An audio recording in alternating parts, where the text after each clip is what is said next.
वित्त कानून 2023 में सिक्किमी नागरिकों की परिभाषा को लेकर एक बार फिर सिक्किम में सियासत गर्म हो चली है। राज्य की विपक्षी पार्टी सिक्किम डेमोक्रेटिक फ्रंट ने मुख्यमंत्री प्रेम सिंह तमांग से नैतिक आधार पर इस्तीफा देने की मांग की है। पार्टी ने दावा करते हुए कहा कि सिक्किम के अस्तित्व की रक्षा के लिए मुख्यमंत्री कुछ भी नहीं कर पाए। एसटीएफ मुख्यालय में एक पत्रकार वार्ता को संबोधित करते हुए एसटीएफ के प्रवक्ता MK सुब्बा ने कहा कि राज्य में बड़ा राजनीतिक बदलाव लाने की साजिश की जा रही है। We are demanding the resignation of the Chief Minister of Sikkim because he has failed to protect the interests and identity of the people of Sikkim.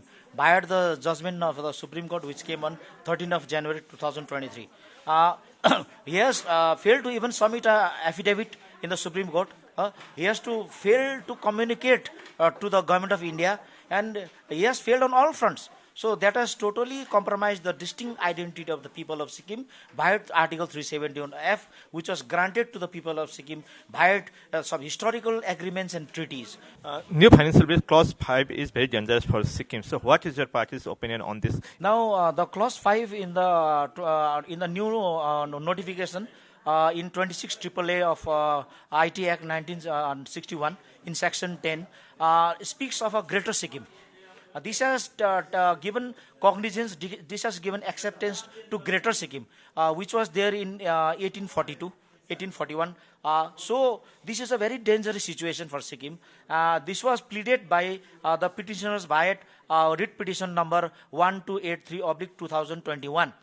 So they have pleaded that the people of the Greater Sikkim area, erstwhile former Greater Sikkim area, be also included in the Sikkim subject register. So that is why this clause has come in, and this is a very dangerous time for Sikkim, because now Sikkim has become very vulnerable. Now people from Nepal can come and claim the domicile rights in Sikkim. People from Bangladesh can come. People from Bihar can come. Even people from Tibet and Bhutan can come. So this has opened a Pandora's box. That has made the people of Sikkim very, very insecure. So last question, what is the next course of action of SDF party on this particular issue? Now we are left with no other options because this judgment has obliterated totally. So now there is nothing left for us except to revisit merger once again.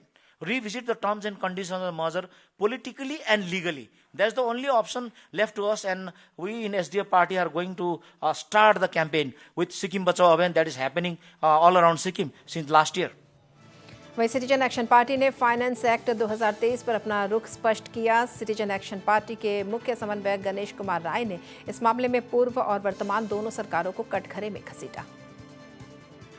जिस तरह से सिक्किमीज का जो परिभाषा है उसको जो जिस तरह से बदल रहे हैं तो ये गलत था। तो अभी पार्लियामेंट में भी ये अप्रूव हो गया, अब ये एक्ट भी बन गया, फाइनेंस एक्ट हो गया। तो इसमें बहुत चौंकाने वाले बात आया। सुप्रीम कोर्ट ने जो कहा हुआ था कि 16 अप्रैल 1975 से आगे सिक्किम में जो भी सिक्किम में रह रहे डोमिसाइल्ड है उनको छूट मिलना चाहिए, इनकम टैक्स एग्जेम्पशन। लेकिन इस बार तो पार्लियामेंट ने ये कर दिया कि उनका ही नहीं, जो सिक्किम में नहीं भी है उनको भी एग्जेम्पशन दिया हुआ है। इसमें हमारा सबसे बड़ा आपत्ति है।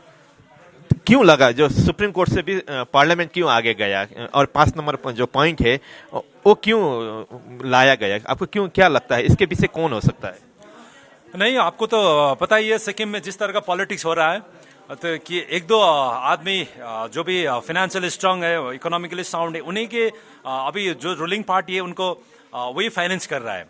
तो जो भी पार्टी को, रूलिंग पार्टी को फाइनेंस कर रहा है, उनके इशारा में ये रूलिंग पार्टी जो भी सिक्किम में एसकेएम गवर्नमेंट है उसकी वो भी इसमें मिला हुआ है।